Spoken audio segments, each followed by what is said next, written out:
Bellevue. They're making portable morgues.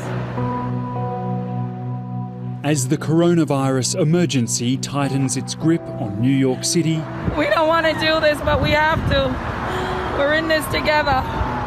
America's oldest public hospital, the Bellevue, is filling up with infected patients. It's basically a war zone at this point. Inside, Brisbane mother Pat Hoffey has a harrowing front row seat. I'm one of the very few people they've let in as a visitor. By the bedside of her daughter, Visaya. We've got a city now in total lockdown and a hospital system that's strained to the max.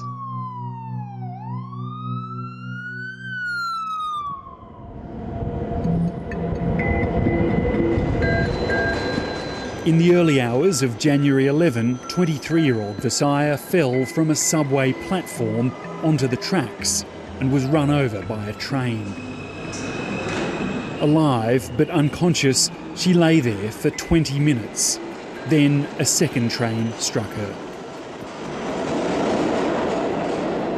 I got a phone call from Pat saying Visaya's been in an accident. She's been run over by a train. The hospital doesn't know if she'll make it, and if she makes it, they're not sure whether she'll be brain damaged or not. So, as you do, we dropped everything and started, jumping on to book a flight. When she came in, she had a skull fracture, she had a neck fracture, and she had a very, very mangled right lower leg and her left foot as well. Initially, we didn't know anything about her. When we don't have patients that don't have identification or we don't know anything about them, we give them a sort of assumed name. When I eventually got to the hospital in New York, I said, Visaya Hoffey. He said, we haven't got anyone of that name in this hospital. And I said, well, she was hit by, she was hit by subway trains. He said, wait a minute.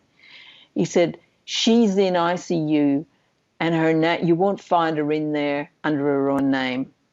Her name is Trauma, Ohio. They found her alive, but both of her lower legs had been amputated. As the weeks of recovery turned to months, a new danger was lurking in the corridors. The sound of coughing was in the air. More and more people were actually walking around the wards with COVID. All the floors in the hospital really became COVID floors, given as the days and weeks went on. At that point, the hospital becomes an incredibly hostile environment just due to the number of patients with COVID. In early April, it was time to go. It was a very difficult decision to make to leave because Visaya's wounds were so completely compromised. Flights were scarce and their travel insurer couldn't guarantee the expense of a flatbed seat would be covered. I rang them and I said, can you medevac us back? So they got into action and then they said, look, we can, but it's going to cost you $64,000 plus. Before dawn on April 11, Visaya was discharged, but the ambulance they'd ordered never arrived. An airport taxi was the only option. She got into the vehicle on her own. She just hoisted herself up and we were gone. It felt like we were on the run, and there was always that mixture of fear because I didn't know how the pseudoaneurysm and the vertebrae were going to go in terms of the high altitude flight.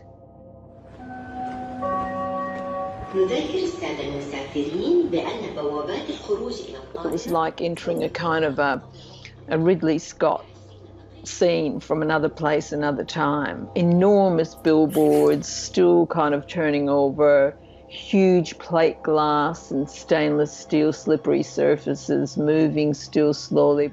And it was like entering another tunnel of kind of dreamland.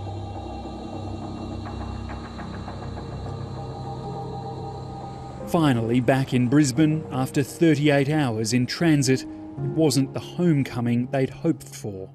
Versailles went straight to Princess Alexandra Hospital, Pat into quarantine. We were on the phone together when you got the text message. Oh, you were the person who was right there, yeah. And it wasn't until that day, whenever I was speaking to you, that she texted me and said, I've got COVID. You know, fingers crossed and touch wood.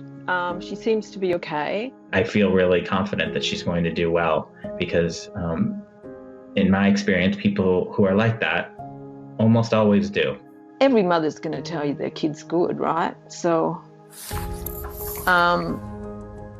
but she's unbelievable. She's just so resilient, so funny, so open to taking on the next hurdle and seeing the best in it, that I just take my hat off to her. This is the reason why we're here, and this is what drives us.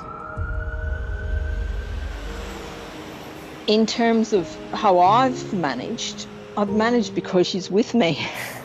She's in the world. The rest is mere detail.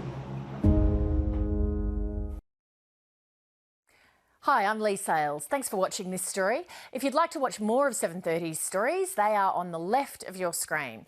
And tap on the button below to subscribe and get the latest from ABC News.